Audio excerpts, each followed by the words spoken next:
Hello and welcome. My name is Will Thorndike, and I'm the board chair at the College of the Atlantic. And it is my great pleasure to introduce tonight's speaker, Dr. Elliot Bostwick Davis, the John Moors Cabot Chair in the Art of the Americas at the Museum of Fine Arts in Boston. Born into a family of collectors, including Electra Havemeyer-Webb, a pioneering collector of Americana, and Aileen Osborne Webb, founder of the American Craft Council and Museum, Dr. Davis, Elliot, has been immersed in art her entire life. After receiving an undergraduate degree in art and archaeology at Princeton, she received a master's, MPhil, and PhD in art history from Columbia University. She was then hired as an assistant curator at the Metropolitan Museum of Art, where she was responsible for American, British, and contemporary art in the Department of Drawings and Prints, curating numerous exhibits ranging from Winslow Homer and Mary Cassatt to an installation of historic baseball cards. In 1999, Elliot joined the American Painting and Sculpture Department to complete work on Art and the Empire City, the landmark exhibition of American art from the Age of Jackson through the Civil War, and she co-authored the accompanying award-winning catalog. Additionally, she collaborated with Professor John Wilmerding, a COA trustee emeritus, to teach a graduate seminar in American art at Princeton. In 2001, Elliot joined the MFA in Boston, where as chair of the Art of the Americas, she oversees the museum's extensive collection of art from North, Central, and South America, including one of the world's preeminent collections of American painting, decorative art, and sculpture. Elliot was responsible for leading the curatorial staff in the planning and hanging of the galleries for the new Norman Foster-designed wing at the MFA, which opened in November 2010 to broad acclaim and won the prestigious exhibition prize from the Association of Art Museum Curators. As chair, she orchestrates acquisitions and exhibitions, and recent installations from her department include John Singer Sargent and mural decoration, Winslow Homer, American Scenes, Things I Love, the many collections of William Koch, and America, the first major exhibition of 19th century American painting to appear in Italy. Elliot will be speaking tonight about the extraordinary Jamie Wyeth exhibit currently at the MFA, which she curated.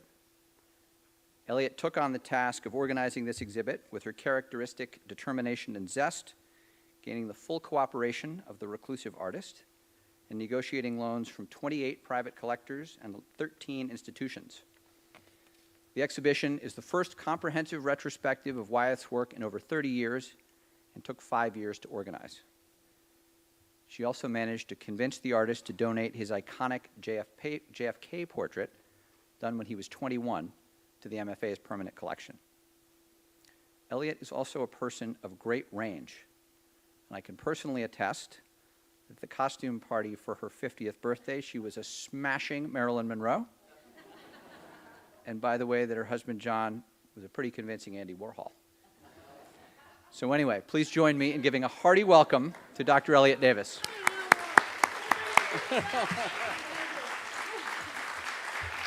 Well, thank you, Will. I think that's the first time I've ever heard that in an introduction, but that's really tremendous. And I happen to be wearing pink tonight, but I'm not going to be singing Gentlemen Prefer Blondes, that's for sure. So I'm thrilled that so many of you gave up a beautiful day in Maine. It's been spectacular. This is our first trip as a family to Mount Desert Island. Of course, with all the artists here and so many family and friends, it's really just a great treat. So thank you, Will, and especially Darren Collins, president of the College of Atlantic, for providing this wonderful opportunity to speak with you about Jamie Wyeth. So let's get to it, and here we go. Let me get this started here. So here's Jamie in Chad's Ford, a photograph from 2013 taken by Scott Hamilton as he looks very much in his, surrounded by Point Lookout Farm. And as he's just celebrated his 68th birthday on July 6th of this year. But our story actually begins even further back, and this was not something I had worked on at all really much in my life at the Metropolitan or even at the Museum of Fine Arts Boston. But in Boston, our connection with the Wyeth family goes back to this man at the left. This is Newell Converse Wyeth, who was born in Needham, Mass. It turns out just about a mile and a half down the road from where both Will, Jeannie, and all of us live in Dedham and Westwood at South Street in Needham. He was born there in 1882, and he couldn't really attain the training he hoped for. His family was farmers. He had to make a living to earn a living, and he felt illustration would be the way to go. So he hoped to apprentice himself to one of the greatest illustrators of all time, a man named Howard Pyle, who was taking on students and was based in Chadds Ford, Pennsylvania, which is nestled between Philadelphia and Wilmington, Delaware, for those to situate it for you. So it turned out, as presenting his portfolio, Pyle accepted him, and he became what many people think of as one of the greatest illustrators of the 20th century, producing works for Treasure Island in 1911, for Robin Hood in 1917, and on the right of your screen there, you see actually the original painting produced for the frontispiece of Robinson Crusoe, his book of 1920, but in fact was considered far too frightening for children, so was excised and later became an image of Crusoe with his parrot on his shoulder. So if you do see this one on one of the books in some book sale around here on Mount Desert, be sure to snatch it up. So I loved, and when I started this project back, as Will's mentioned, in 2009, it came to us as a possibility of doing a work of portraits by Jamie Wyeth, and it seemed that an artist who hadn't had a retrospective since 1980 was really due for one. And so I think in thinking about it for the MFA Boston, that's how it became expanded into the retrospective we have now of 6 decades of his work. But I began reading N.C. Wyeth's letters, which were all compiled by Betsy Wyeth, and are available to all of you in a wonderful publication I highly recommend. And it was there that I learned a great deal about the paterfamilias of this group, and here they all are. But here was a quote that stuck out to me, perhaps partially because of my professor at Columbia, Barbara Novak, who loved the work of Henry David Thoreau and all the transcendentalists. So this is N.C. Wyeth writing from his home in Chadds Ford, December 10th, 1914, and I quote, "Thoreau is my springboard for almost every move I can make, except in the intimate matters that transpire between a man and woman," and goes on to claim, "Here he is utterly deficient, as in Christ, on account of his lack of experience," unquote. Well, clearly, N.C. and his wife, he married Caroline Bacchus down in Chadds Ford. They managed to produce these 5 wonderful children you see here, there with the beret, Henriette, the eldest, Carolyn, who's important to our story as who trained Jamie as a young boy, and then Nathaniel at the far left, who's an inventor. Center there with the hat. He's second from the left. Anne, a musician, and the little one being held by Henriette, that's Andrew Wyeth, Jamie's father, born in 1917. So here they are, father and son, in a fairly recent photograph taken by Peter Ralston, as you see there, right the summer before Andrew Wyeth died in January of 2009. So to our story, here is Carolyn Wyeth, and actually 2 of the, besides Andrew, the 2 eldest children, Henriette and Carolyn, were both artists. Henriette trained at the Pennsylvania Academy of Fine Arts. Carolyn, it turned out, was the most intensely schooled of N.C. Wyeth's children entirely, and she spent a good deal of time working with her father, N.C., as you see here, as he's pointing out at her still life there. She's smiling at him. And at the lower right there, you see one of her landscapes that she did. And these are also something to bear in mind when we see when you see some of Jamie's work, because I do think there is certainly a great deal of this sort of surrealist quality to the landscape that he maintains in his own work. And this one you see of Black Spruce, 1974. Betsy Wyeth was, of course, a very important figure. She's still very much with the family, and she's shown here in 2 of Andrew's works in the Museum of Fine Arts collection. They're actually hanging right outside of the Jamie Wyeth exhibition, so you can see them. And I think these set up for everybody the worlds of Maine. At the left there, that's Sandspit on the peninsula, Cushing, Maine, where her family had a summer house, and later she and her husband spent time, of course, with their sons. And at the right there, at the base of a tree in Chadds Fords in the corner of the woods of 1954. Both of these painted in tempera, the preferred medium of Jamie's father, Andrew. So for Jamie, he began, of course, surrounded by the studio. His aunts, two of his aunts married painters as well. And so the world, as he said, was everybody paints in our family except perhaps the dogs. And so it was something that was just as natural as breathing. He never really remembers a moment when he wasn't right in the studio and surrounded by the studio. And yet, there were actually 2 studios on the family property. The one you're seeing at the left there, that photograph, is of N.C. Wyeth's studio, him painting in it. It contained lots and lots of props and things that he used in his own work. So things like saddles or hats or cutlasses and muskets that really fueled Jamie Wyeth's imagination. And on the right there, you see him thinking about this space much later on in 2005, really almost 50 years after he had started his work with his Aunt Carolyn. So at the age of 11, having just finished 6th grade, he decides that he's not going to return to school at all, that he is going to be homeschooled, and that so he can spend more time in the studio. Well, in 1957, that was a radical idea for someone in Chadds Ford, Pennsylvania. Of course, today, homeschooling is very much more accepted and probably well-known and certainly supported. But his mother was dead set against this idea. His father had enjoyed a great deal of freedom as a young person since had suffered some childhood illnesses, so he'd been kept a little bit aside by N.C. Wyeth and sort of protected the world of his imagination. And so Jamie was allowed, after much discussion in the family, to have a tutor to tutor him at home, and then to spend the afternoons in the space of N.C. Wyeth's studio that after his grandfather was died suddenly in 1945 in a train accident, was taken over by Carolyn Wyeth. So this was the space that really did very much become the world of his imagination early on. So our exhibition, and we do really have 6 decades of his work, right up to very recent work, begins when he was 3 years old. This is a little bit hard to read in this slide, but what you see here is a watercolor. It says Painted in Maine, A.W., Andrew Wyeth. That's Jamie's profile as a 3-year-old in 1949 in watercolor. Now, it's a little hard to see, but I'm going to point it out to you. So underneath, Jamie has done his own drawing, and you see a little blunt-sterned lobster boat here, a man wearing a cap tied up to a mooring. Here's a gull in the sky, a duck on the waterline, and then look what's going on underneath. He's imagining this fishing going on and this large fish with lots of bubbles. But let's look at the next slide. As you see in his mature work, how many of these early fascinations really play out. And we don't have all of these in the exhibition, but we do have, of course, many gulls, and we do have over here, dragonfly. Whoops, just lost my pointer there. Here we go.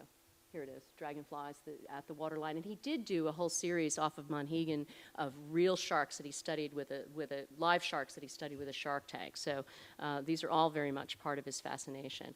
Now, Betsy Wyeth is extremely impressive in many ways. And to me, one of the most impressive things as a mother is that she saved and annotated 1,100 of his childhood drawings. And I know it always, my 2 sons are here tonight, and rest assured I did not save 1,100 of their drawings, although I did save many of them. These are just a sampling that we have in the show. They're all preserved for you up at the Wyeth Archives in Rockland, Maine, and I'm sure you can take a look at those as I did. And they're selected for the show for a variety of reasons. So here you see him at age 5, as an image of boys sledding, where he's really working with perspective in an intuitive way. So the little boys at the top of the hill are much smaller than those at the base, and he's making the most of that tension in the center of the composition where you see nothing going on but that very big arc of the hill where they're about to launch themselves on sleds from the top. And of course, lots of N.C. Wyeth kinds of things. Here are the Musketeers. This is D'Artagnan with his head thrown back, and that's his little nose poking up there as his head is thrown back. Age 5, he's imagining that going on. And I love things like the cowboys fighting, this great gesture of these cowboys racing through, and how different that is from this knight who's slithering up this wall of a tower to get to his lady love there at age 12. He's thinking in a very different way. So again, great, great variety of these childhood drawings. And again, having worked on a number of American artists like Winslow Homer and Edward Hopper, these early childhood drawings very much do reveal a fascination of what these artists will become fascinated with their later work. And I think if any one of us thinks of what we love doing at the ages of between 5 and 10, it's usually a good indication of what we might be doing today, at least you hope. So at age 17, he painted this work at the left, the portrait of Shorty, a model he recruited from Chadsford, who was really more or less a kind of wayward soul there, walked along the railroad tracks, and Jamie asked him to come to the studio to pose, and initially he didn't really know what that meant, and Jamie said, well, just sit there, that'll do. And so he's posed him in a chair here, this wing chair, very carefully so his head fits underneath there, and he's, as you see, this very striking contrast between his torso, mostly naked except for his undershirt, his very grizzled face, worn cheeks, and yet he's included this very elaborate upholstery here, this silk brocade, patterned upholstery. And when I first saw this portrait, I asked Jamie, I said, well, now what about that chair? How did you come to paint Shorty in that chair? And he said, oh, it was just a chair I had sitting around my studio. Turns out it was somewhat true, but it didn't have this elaborate upholstery. Now, it's here shown with another kind of form of realist painting that we, of course, love in Boston, the John Singleton Copley coming-of-age portrait of his own. He was very much self-taught and worked in Boston and produced this work of his half-brother Henry Pelham, hoping to gain a place for himself at the Royal Academy in London, to present himself present his credentials so that he could be taken on for further study. So these are two very much coming-of-age portraits of two 17-year-old young men, very much at the height of their talents, and someone Jamie himself very much admires the work of John Singleton Copley. But I also wanted to mention this artist, the Ghent Altarpiece, which for many of you may seem like a great stretch, but actually was unearthed by one of Jamie Wyeth's great mentors, one of the monuments men, a man named Lincoln Kirstein, who was born in Boston, and we'll see his portrait in a moment. So think of these brilliant greens and this elaborate patterning behind Christ there, and in many of these you see this elaborate brocade patterning that occurs in so many of these great images of the 15th century master Van Eyck. So again, very much I think on his mind painting Shorty. So from there, we include in this first gallery of the exhibition his first formal commission. This was a woman named Helen Taussig, a doctor born in Boston, and her father, a very prominent medical doctor at Harvard Medical. And unfortunately, she could not train at Harvard Medical School being a woman, so she went down to Johns Hopkins to receive her training there. And there she developed one of the pioneering techniques for pediatric cardiology to solve what was called the blue baby syndrome. So at 17, again, the same year as Shorty, as he's producing Shorty, his first formal commission comes in the form of this portrait at the left. So he travels to Cape Cod over the summer, his first real stint being away from home. He loves meeting Helen Taussig, and he says, I painted her just as I saw her, just as she struck me, this very intensely intellectual doctor who was being commemorated at the end of her very distinguished career. And he said recently in the opening events for the exhibition that he always starts a portrait with the eyes. And in this case, where you see these intensely blue eyes behind those cat eyes, compare that to how she's really completely unconcerned with the way her academic robe is falling off her shoulder there. And another detail, as Jamie said in describing this portrait of her, was that she always powdered her nose very, very white. And that's something, it's a little maybe hard to see in this image, but you see it very much in the original. So this was unveiled at Johns Hopkins in a formal ceremony. Jamie did not attend that, and it caused an incredible, it was just a debacle. People gasped in horror, they broke out in tears. The man who had commissioned the portrait said she looked like a mean old witch. So the portrait was actually not shown. It was actually at one point given back to Helen Taussig, who kept it in her attic. And it now is very much in a place of prominence. It hangs behind the dean's desk, and at the opening, the archivist, it took a while to actually get this out of Johns Hopkins for the show, because it was hard to figure out who was in charge of lending it. But in any event, Johns Hopkins is extremely proud and wanted to offer Jamie Wyeth a formal apology for treating him so poorly as a 17-year-old artist. But I think what is really at stake at that time in 1963 was, of course, how women in science would have been portrayed. And in 1975, as you see here, Josef Karsh, who later photographed Helen Taussig much more in the mode of the grandmotherly doctor. And there, ironically, she's holding a stethoscope, or she's wearing rather a stethoscope, but she was actually deaf, and her own approach to pediatric cardiology was used touch only, since she wasn't able to hear. So she certainly never used a stethoscope in her own research, but in Karsh's photograph, it was very much a part of it.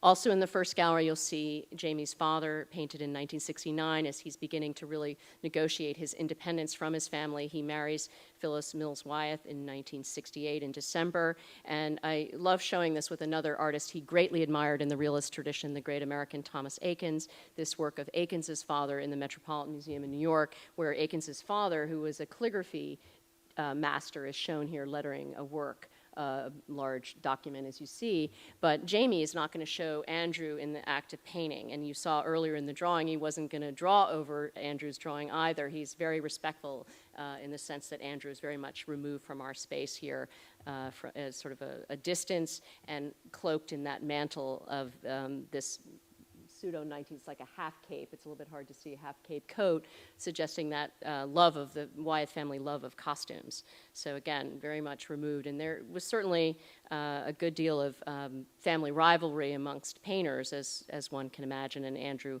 certainly articulated himself.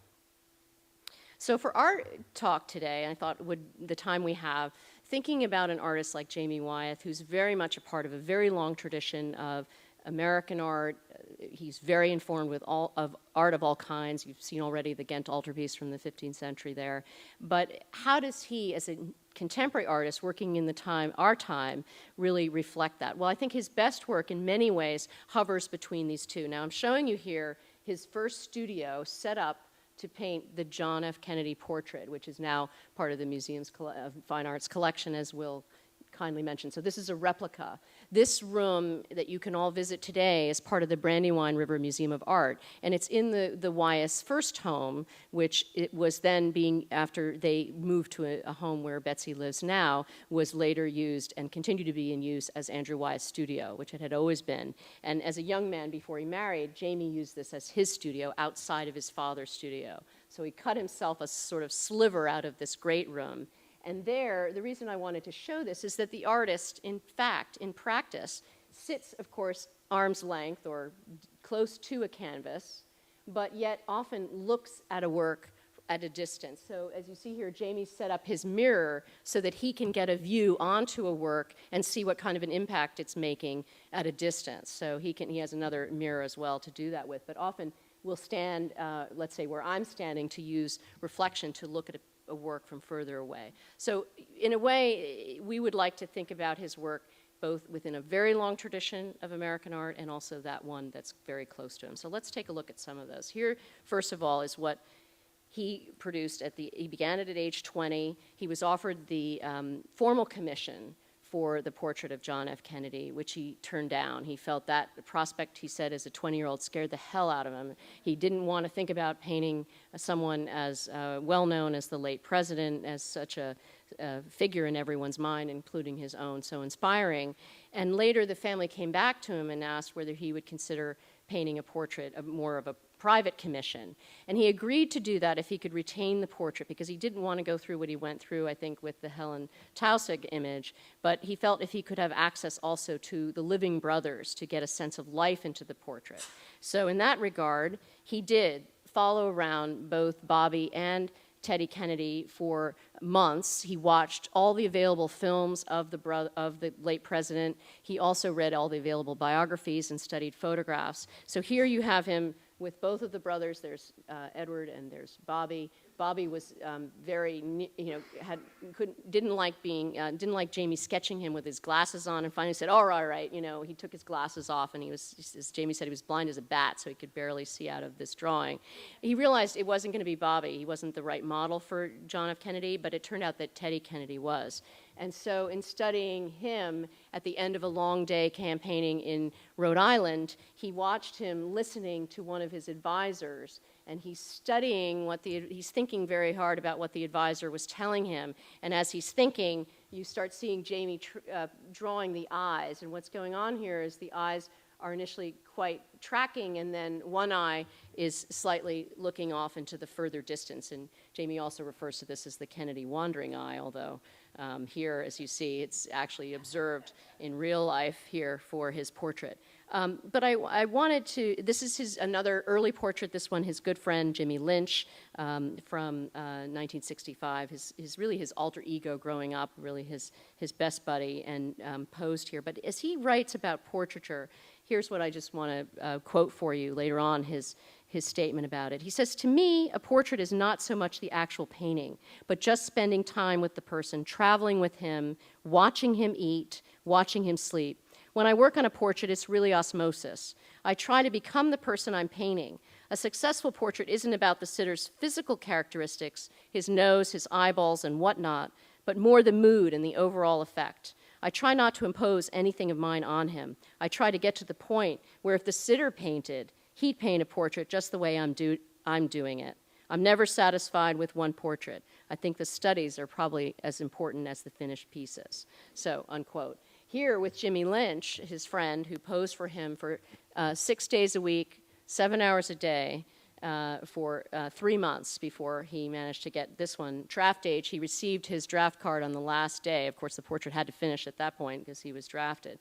But he showed up initially thinking he would do this as with an aviator scarf and goggles, and then chose this leather jacket inspired by Marlon Brando in The Wild One, who was wearing, as you see, the motorcycle jacket, and unzipped there, which I think is quite provocative with the pose, but for someone like Lincoln Kirstein, very much saw this as prefiguring the young men who were going to be sent off to war. And one of the men on my tours recently said, and I thought this was quite insightful, said, well, of course, we heard so much about those body bags coming back from Vietnam, so the zipper, of course, very poignant there as well.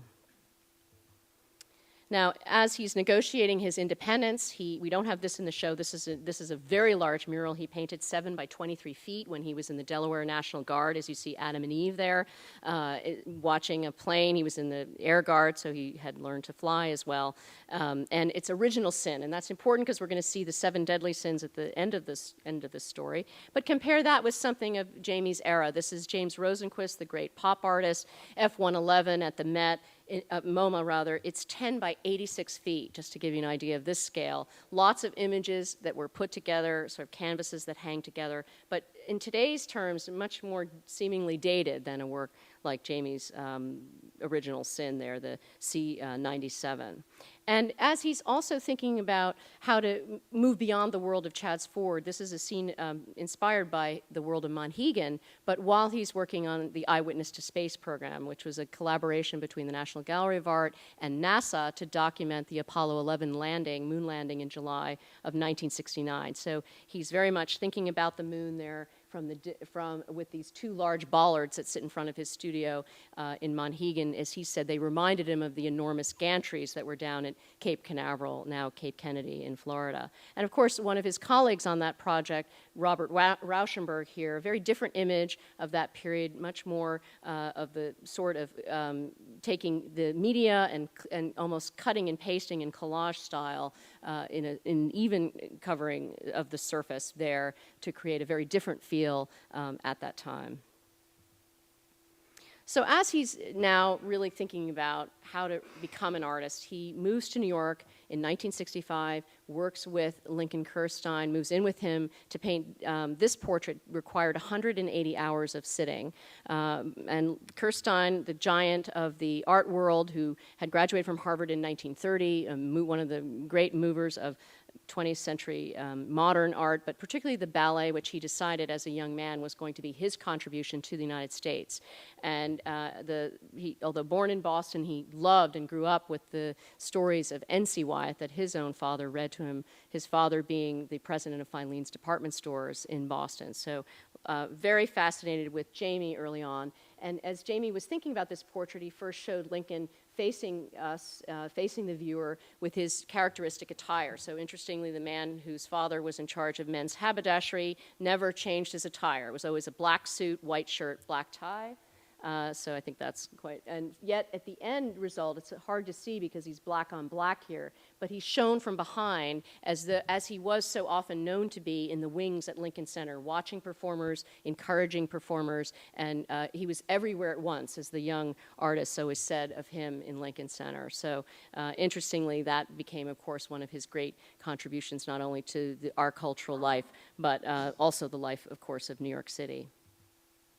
Lincoln Kirstein also managed to connect Jamie with a doctor at the New York City morgue. You're not allowed to do this anymore as an artist, but allowed him to study anatomy. And there you see some of his drawings that are in the show.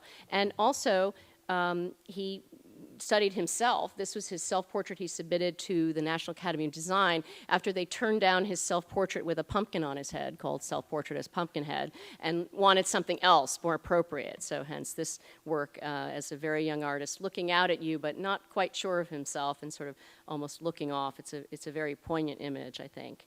But in that period as well, with Kirstein and in the mid-60s, he initially met Andy Warhol, who was going to be one of the formative influences in his whole life, and he's still working on images of Warhol, as we'll see at the very end.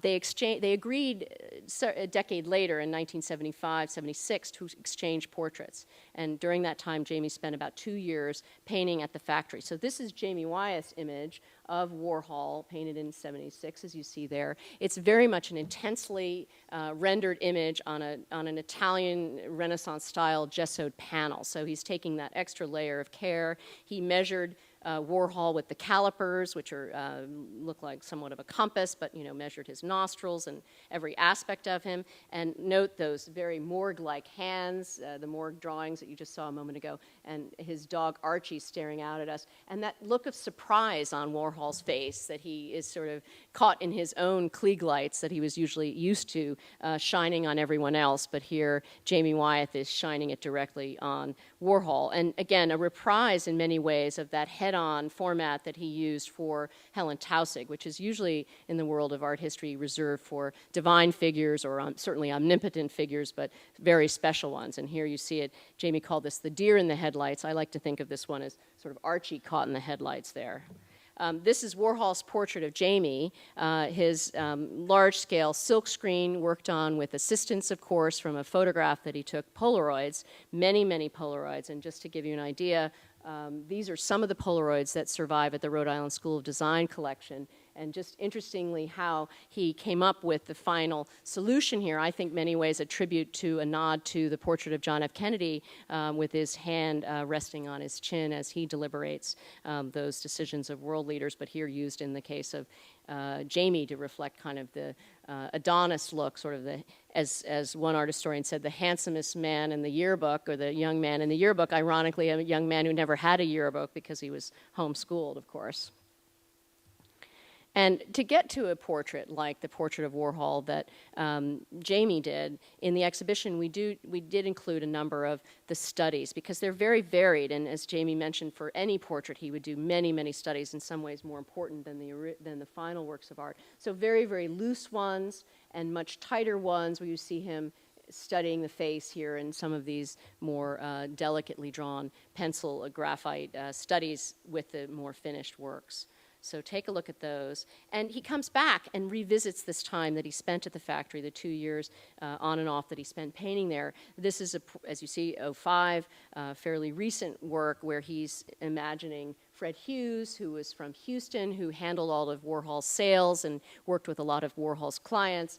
Very much a self-made man there, also described as a very well-dressed always, and you see him there stylized almost like an Italian courtier as he's posing there with his cigarette. And Warhol seated with his, the blinking lights of his tape recorder, in those days much larger box that Warhol was almost never without, always interviewing, always being the voyeur, always recording. And above them, I think this is so classic Jamie Wyeth, this taxidermied moose that pokes its nose right into this scene of what's going on. And most recently, in fact, for the exhibition, Jamie went forward in sharing with the public these small scale, these are 1/6 life scale, so they're about 42 inches by 30 by about 24 inches.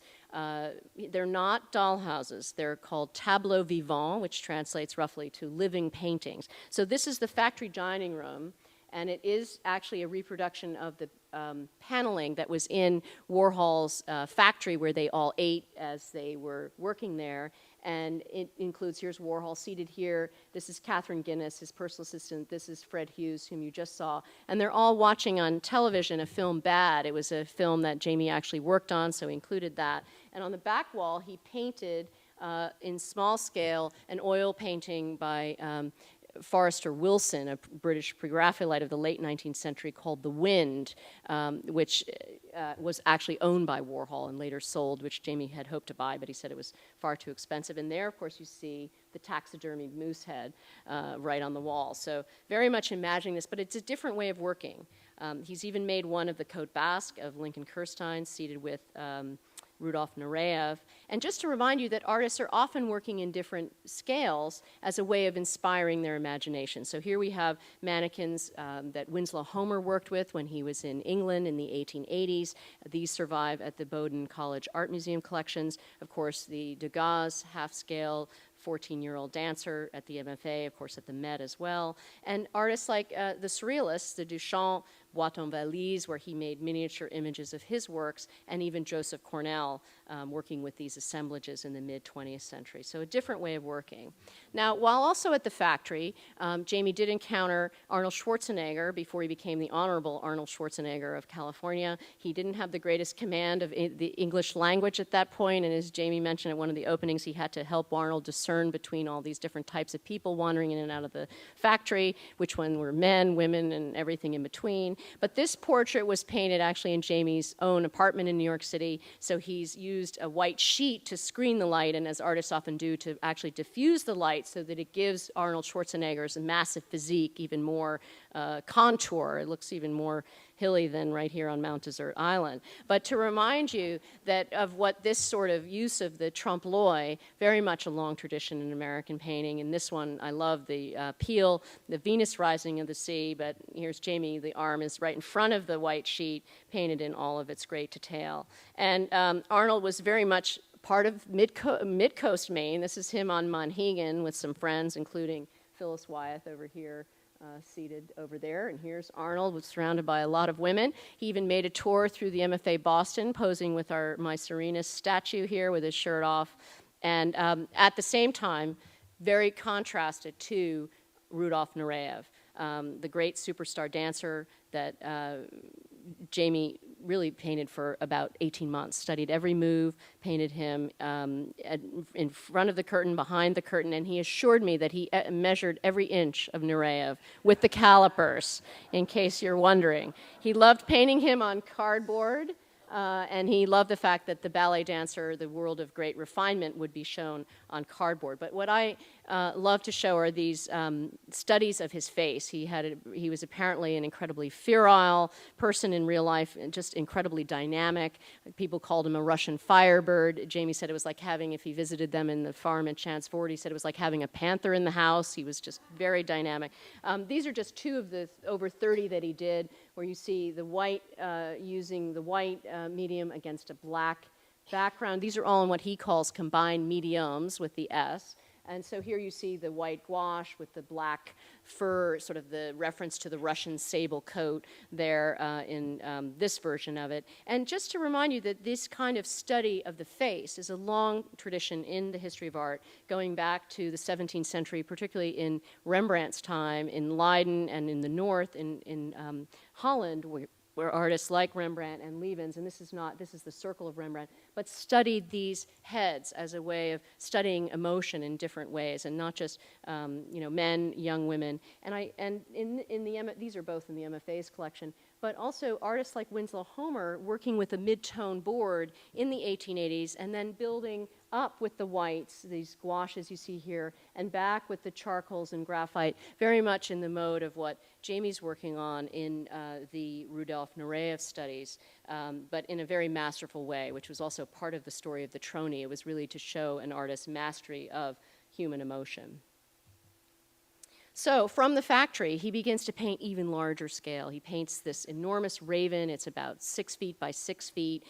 He's fascinated with birds of all kinds, particularly ravens that he ended up attracting to Southern Ireland.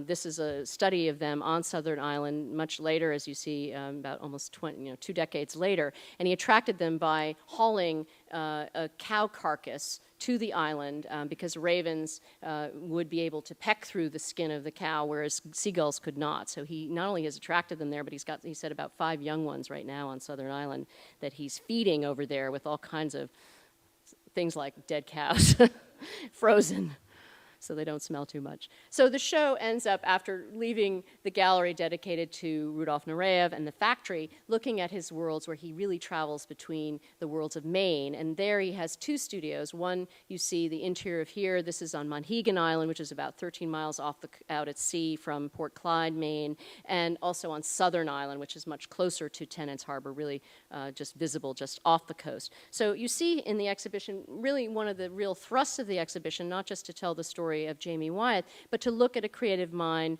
as a creative mind circles back through various motifs or themes, whether they're inspired by place, or in this case, by a particular object. So here, this large sperm whale jaw that Phyllis Wyeth, and she's shown here, this is Jamie's wife, in this portrait, well, it's called Whale.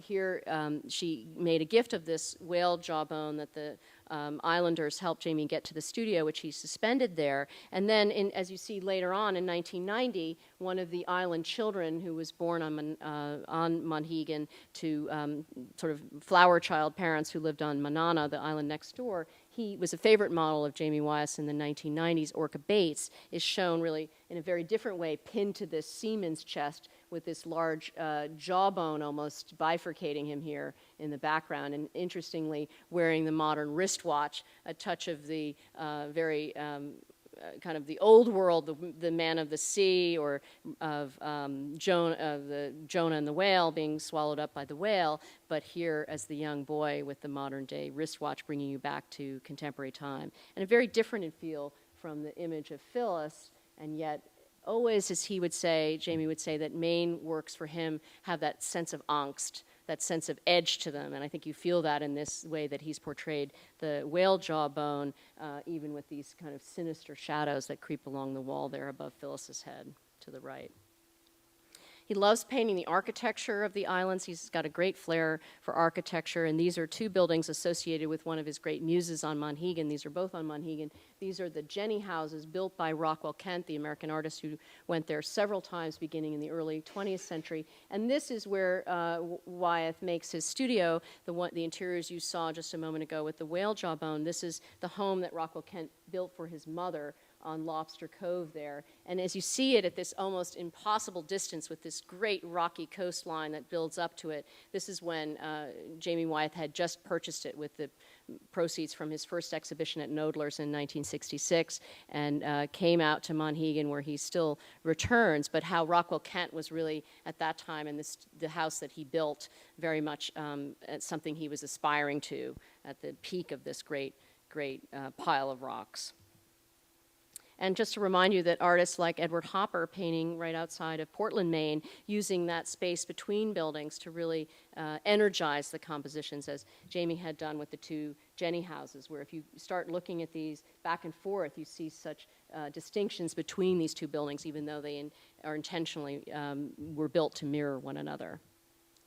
He also paints many, many animals. We only have a few in the show. These are 2 of the a wild ram that was on Manana, just off of Monhegan, and a very particular Hampshire black-faced sheep called Lady, who seems like if you saw her in a flock, you'd know exactly who she is. She's very inquisitive, shown there, posed against the dark landscape, very little of the ocean in these early pictures, and the evening light. And just to show you how abstract a work like this is Bryce Marden's work, Rodeo, of just a few years later. And again, the western landscapes and sky and land here are very much reduced to these 2 colors. Jamie, of course, inserting Lady just in front several years earlier, so a different way of thinking of the time in which he's working. And to move to his world in Brandywine, which we have a gallery set up just nearby, just to show you, we don't have this in the show, it'll be down at the Brandywine River Museum, but just to show you what some other contemporary artists were thinking of when they are thinking of something that Jamie painted, his own favorite pig, Den Den here, 8 feet wide in this oil painting, but how an artist like Damien Hirst is just going to slice a real live pig in half as a different form of conceptual realism, just to give you a sense of many different forms of realism, and I'll let you choose which one you find more satisfying. On Southern Island, so his very much his studio closer to home in Tennant's Harbor, he's fascinated with not just the lighthouse where he lives, but the shapes of these buildings. And again, something he learned early on with Carolyn Wyeth, he studied spheres, cylinders, cones, a very traditional way of working early on over and over again. And here he's using the pyramidal shape of the bell tower that would have rung the fog bell, and the cylindrical shape with the rectangles attached of the lighthouse to, and in many different configurations throughout his work. These are just 2 that we have in the show, and this one, especially this watercolor, I like because of how he plays with the scale of the flowers against the side of the lighthouse. So you think of these as actually extending nearly halfway up of that 75-foot high lighthouse. And just another image of one of the watercolors in our collection at MFA Boston, this one of Hopper painting up on the coast of Maine. And again, look at those, how interested he is in the relationship of the pyramidal roof and the rectangular base of the building, very modest buildings, and how interested he is in looking and studying all of these brilliant shadows that he's going to stretch out there in watercolor. So again, very much, I think, in the mode of what Jamie's working on, picking very simple shapes and really focusing our attention on those. And here you see Hopper with, behind here, this is one of those pyramidal buildings of the type that would have held a fog bell, but how he's very interested in the white of the paper here being left in reserve, as it's called, so that you can see the rest of the image play out around it and highlight the sunlight there. This was the last summer he painted up on the coast of Maine, after that ending up on Cape Cod. Back to Jamie Wyeth on Southern Island, again, this sense of shapes that are really very filled with dramatic, pushed above the horizon, carving out in a way the sky here, or silhouetted against the sky in the case of this scarecrow wearing one of the costumes that were so popular among all the Wyeth family. This one actually given to N.C. Wyeth by Howard Pyle, his former teacher, looking from Southern Island towards the town of Tennant's Harbor, and reminding you of the tradition in which Jamie also very much fascinated by this painting. It said Edward Hopper, I'm sorry, it's of course Winslow Homer there. Look out, all's well, with the bell on board. It's saying it's all's well, but the cant of the ocean in the background here, and I love the brilliant sky and the stars in the sky, but it doesn't quite look like all's well right there. But the silhouetting of shapes and the figure there, something very dramatic, I think, that also on Jamie Wyeth's mind. So in Chad's Ford, when he first paints his first complete image of Phyllis Wyeth, she's shown as she was competing with her Connemara ponies. Now, at age 21, before they married, Phyllis suffered a very severe car accident that broke her neck and left her paralyzed. So she was told she may not walk, although she certainly did walk with the assistance of crutches, and now today uses a motorized scooter. But she's always shown, it seems, in Jamie's work, being in the mode of being incredibly dynamic and of really working, in this case, down this steep gorge with the 2 ponies. And if you ask her about this image, she would say, well, I didn't like the way Jamie painted my blouse so open in the front. And if you ask Jamie about this picture, he would say, well, in a way, those ponies were her legs that took her all around Chad's Ford and allowed her to get out and about. So 2 very different views, but deep in the woods as she's there intently practicing for competitions. But what a different image than one that his father was so well known for, this Christina's World of 1948 in the Museum of Modern Art, Christina, who would not want to have anyone offer her a wheelchair at all, but really moved around the landscape and the farm, the Olson farm, very much under her own steam, but in a very different way than we see Phyllis Wyeth. And again, in the show, we have all three of the major driving pictures he did. This one, the second one, Connemara, where she's shown from behind traversing the carriage lanes. Her Jack Russell Terrier leaning into the turn, she ramrod straight, holding the reins as riders would do for competition. And remembering that nearby in the Pennsylvania, in the Philadelphia Museum of Art, this great work by Mary Cassatt, really a study in from childhood. This is Degas' little niece and one of the Cassatt family members here driving. But again, and the groom very much not part of the scene with his back to us there, but a study of sort of the transition from girlhood to womanhood, but very different from the dynamic image that Jamie's producing in Connemara. This one I love. This is a scene of a very, very simple, rectangular, solid, a bale of hay, about as modest as you could get, yet replicated throughout the field with the use of a baler. And Jamie studied this work for about, this bale for about 3 months while he was painting it, and covered it carefully each night. Now, of course, many of you know the stories of Claude Monet painting the great wheat stacks of the late 19th century in all different lights. He claims there was a solar eclipse that allowed this hay to really glisten. But in many ways, it's a very American image in the sense that artists are that are self-taught or folk artists would be really teaching themselves and would have really remade an image like this from their mind. So in effect, when you get up close to this in the show, you'll see that every strand of hay, every piece of hay is really painted individually. And if you look at it, it's a little bit hard to see, but head on, where the hay has been cut off with the baler, it's shown as though it's an orb, so circles, concentric circles, almost like Ben-Day dots that appear there. So very, very abstract, and something very, in a very Henry David Thoreau way, a very small, simple thing that yet represents something much bigger. Now, he's painting this in 1972.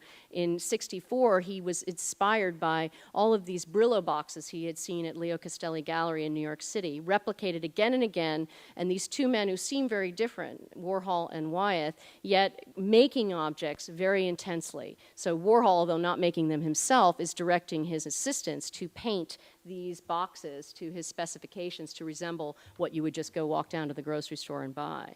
But Wyeth, of course, is painting it, each strand, each piece of, each part of the hay, and really making, I think, a brilliant composition of it. So finally, in the last gallery, and we're going to wind down now where you can hurtle into that last space, and through his more recent work of the last decade or so, here he is showing something he imagined, although it's interesting how many people swear they've seen this go on Monhegan, which is throwing over the pumpkins off the headlands after Halloween. So here are the Monheganers, the steep cliffs, the steepest on the eastern seaboard at over 60 feet high. And initially you think of this, oh, these beautiful jack-o'-lanterns flying out over this indigo ocean. It's just gorgeous. They're grinning and leering at you until you realize they're actually being smashed here on the cliffs into smithereens. But when you look at this in the exhibition, I hope you'll see it in the flesh, because this paint is really laid on very much in the Rockwell Kent manner. Lots of gusto, lots of thick oil, something he loves, very different from his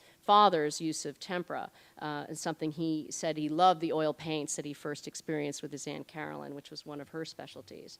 And in this last gallery, it's also devoted to a big series that he did from 1905 to 2005 to 2009 on the Seven Deadly Sins and Inferno Monhegan. Here is Orca Bates' younger brother, Cat, stoking the furnace that they used at the beach side in Monhegan to burn garbage. You're not allowed to do this today. And as he was doing that, swirling around him were all these gulls hoping to get a piece of the garbage that Cat's trying to take care of. And as Jamie said, when he saw this, it just reminded him of something out of Wagner. It was so unbelievable, it really knocked him flat. But all the artists coming off the ferry with their easels and their paint equipment were just walking right by it. So this was something he was just incredibly inspired by. So it went along with his series of the Seven Deadly Sins. And in the exhibition, you can actually see him physically painting this work in all media, actually working on it in a documentary that he made with a man named Darcy Marsh. So it's shortened in the exhibition to 4 minutes, but on our website you'll be able to watch the full film at all 8 minutes. And it goes along with this series of the Seven Deadly Sins, as I mentioned, where the seagulls are enacting those aspects of, as you see here, anger or envy. These some of the earliest ones in the series. The later ones, as he continues, become much more colorful and in many ways dramatic. And finally, the last series, the Wyeth family has all been very much inspired by film and filmmaking. N.C. Wyeth knew many of the Hollywood actors, and they came to Chadds Ford to visit him. Andrew Wyeth watched The Great Parade, a movie maybe a couple of hundred times at least. And Jamie watches a film about every morning, he said himself, and is very keen on film. So this series, this is part of a series. This is the first one, Sea Watchers. He's done 5 different images in this series. 3 of the first 3 are in the show here. So what he's envisioning here, and he had a recurring dream after his father died in January of 2009, he couldn't quite tell, but he saw 4 figures assembled on the headlands of Monhegan. And as he got closer, he realized here was Warhol hugging the shore, because he thought more of the beach as being in perhaps Montauk, where he liked to go. He never actually set foot in Maine, apparently. Here's Winslow Homer looking far more confident, sort of cocking his foot there. Of course, quite comfortable on the coast of Maine, as you know. And here, N.C. Wyeth, the burlier figure, standing next to Andrew Wyeth, the man pointing out at the sea. And the reason we know that is we do have a photograph of the 2 of them in their foul weather gear overlooking Monhegan from the 1930s. So as this series evolves from this one, it moves where you see Homer has exited the scene, Warhol still hugging the shore. Very different kind of style of painting. The sea is now much more turbulent, lots of free application of the paint, lots of lavender and green added here. And finally, the last one, so the first time we've been able to offer 3 of these to the public together, you see the 2 figures, both his grandfather and his father, now pushed back far closer to the inlet, and the lavender, this is a bit more lavender in the flesh, and the night sky here speckled with stars, very much as though that beam of sort of the lighthouse sort of stretching out there with the sea towards Monhegan. So it brings a bit of closure, I think brings you back full circle to the beginning of the show. As you leave, you'll be exiting past some of those early drawings he created at the age of 3. And with that, I invite you all heartily to come to the MFA Boston, where the show will be on view through December 28th. After that, it travels to Jamie's hometown in Brandywine at the Brandywine River Museum of Art, and then on to San Antonio, and finally on to one of the newest museums for American art, Crystal Bridges in Bentonville, Arkansas, which I know John has had so much a part of, and I hope you all will have a chance to see it somewhere along the way. Thank you so much for being such a great audience on a beautiful day in Maine.